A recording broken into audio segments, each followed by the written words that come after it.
भारतीय संस्कृतीमध्ये स्वामी तिन्ही जगाचा, आई विना भिकारी याप्रमाणे स्त्रीला सर्वोच्च स्थान देण्यात आले आहे। स्त्री ही एक आई आहे आणि स्त्रीला जगतजननी म्हणूनही संबोधले जाते। परंतु आता या मॉडर्न जगामध्ये विचित्र प्रवृत्तीचे लोक वासनेने भरडून गेलेले मनोरुग्ण यांचा थैमान पाहावयास मिळत आहे। अशांना शिक्षा व्हावी म्हणून 12 व 13 ऑगस्ट 2024 रोजी बदलापूर येथील खासगी शाळेतील शिपायाने शाळेमध्ये चिमुकलीवर लैंगिक अत्याचार केला। तसेच कोलकाता येथे 14 ऑगस्टला झालेल्या महिला डॉक्टर यांचा बलात्कार करून निर्घृण हत्या करण्यात आली। तसेच अकोला जिल्ह्यातील बाळापूर येथे 6 मुलीवर शालेय शिक्षकांनी विनयभंग केला। कायद्याच्या तरतुदीप्रमाणे लवकरात लवकर कठोरातील कठोर व ही प्रक्रिया करत असताना पुन्हा असे कृत्य अन्य ठिकाणी करताना कोणाची हिम्मत होणार नाही, या पद्धतीने या प्रकरणाची अंमलबजावणी करण्यात यावी असे निवेदन तहसीलदार नांदगाव खंडेश्वर यांना शालेय विद्यार्थी व विद्यार्थिनी तसेच महाविद्यालयीन विद्यार्थिनी व कोचिंग सेंटरची विद्यार्थी आणि विद्यार्थ्यांनी बस स्टँड नांदगाव खंडेश्वर येथून तहसील कार्यालय नांदगाव खंडेश्वर पर्यंत लॉग मार्च करून काही मागण्यांचे निवेदन तहसीलदार यांना देण्यात आले।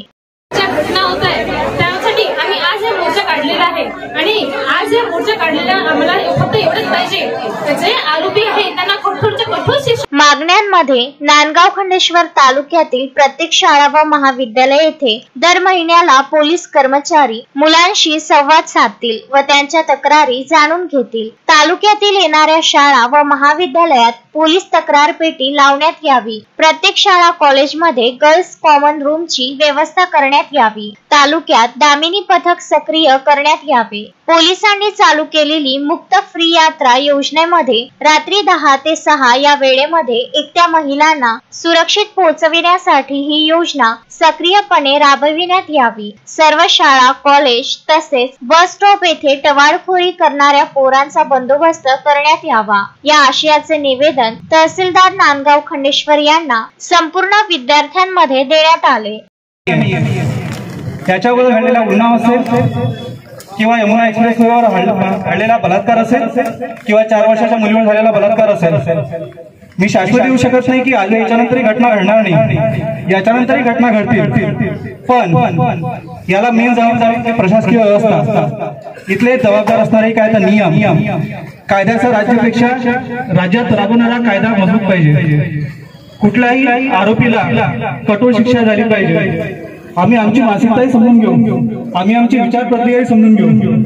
कुठल्याही व्यक्तीवर जर काय ड्रेसवरून किंवा एखादी जर का फ्री बोलली म्हणून तिच्या कॅरेक्टरचं सर्टिफिकेट देणारे हा वैचारिक बदल या समाजात घडायला पाहिजे आणि त्याच उद्देशाने आम्ही हा मार्च काढला।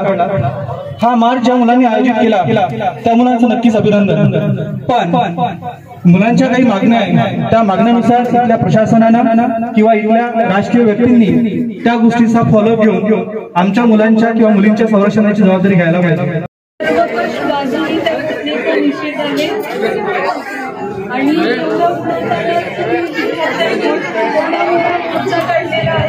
आणि सेन्सिटिव्हिटी दाखवते आपल्या विद्यार्थ्यांची, पुढे जाऊन तुम्ही समाजात नक्कीच एक सुजाण नागरिक बनणार आहात याची तुम्ही एक झलक इथे दाखवलेली आहे। तुमचं निवेदन मी स्वीकारते आणि आपण हे शासनाकडे पाठवू। अमोल दांडगे, विदर्भ न्यूज, नांदगाव खंडेश्वर।